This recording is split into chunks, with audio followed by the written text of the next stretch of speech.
You have to help me. I need your help.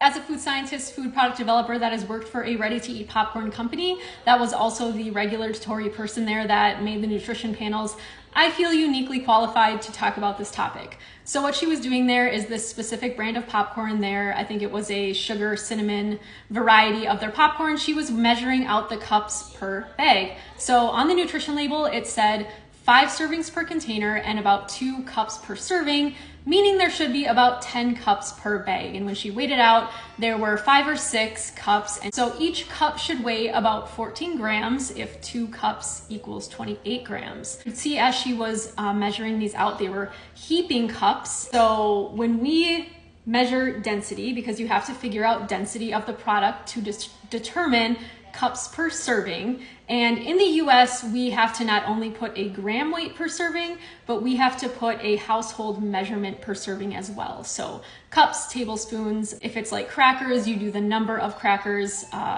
chips, stuff like that. If it is something like popcorn, you would do a cup measurement. So as somebody who has created these nutrition panels, what we would do is we would take a cubic foot container, so 12 inches by 12 inches by 12 inches, and we would make a bunch of batches, fill it, level it off. So when we're talking cups, they should be level, not heaping. That's one thing. We would get complaints from consumers saying that there were 9 cups per bag instead of 10 cups per bag, and a lot of times it's because they're weighing out heaping cups. So when we're determining the density, we're leveling off that cubic foot container and then we are converting it to grams per cup.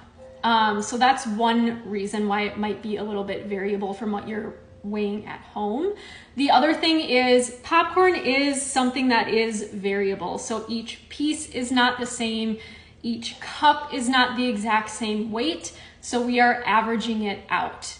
Another thing that happens is popcorn breaks during shipping. So sometimes if you have a bag that has a lot of small pieces, that will increase the density because now there's going to be a larger amount of grams per cup. You're increasing the density, you're decreasing the amount of cups per bag. So there is going to be a variation there. There is going to be a range. If there should be 10 cups in a bag, maybe there's actually 9.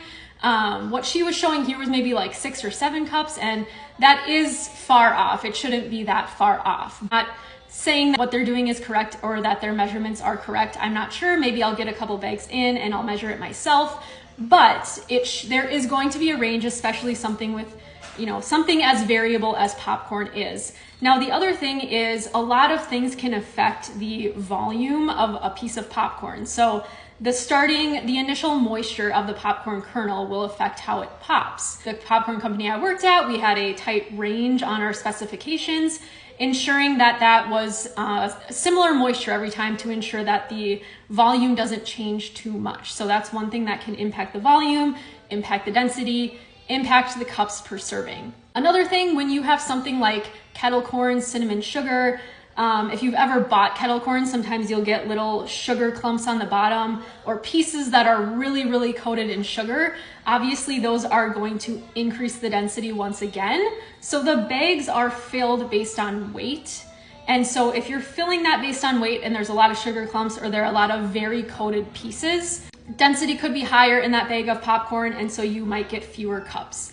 Again, the range should not be like 4 cups, maybe 1 cup difference. So you might get, again, a bag with 1 cup less, half cup less, something like that. There is going to be a range, especially on something like popcorn. So that gram weight is going to be more accurate. So if you're measuring out and actually weighing the grams, that is going to be more accurate than the cup weight, especially again on something like popcorn that is going to be much more variable than a cracker or maybe cereal or something like that. This isn't the popcorn in question. This is just a microwave popcorn. Maybe I'll get some bags of that popcorn to test it out, but I just wanted to show you how variable cup to cup could be for popcorn. So I'm going to zero this out and I'm going to measure out a cup level. So some pieces will be sticking up, there will be some gaps, about a level cup. So this one is 8 grams. All right, I'm gonna put that off to the side because you should get a brand new amount of popcorn. All right, about another level cup.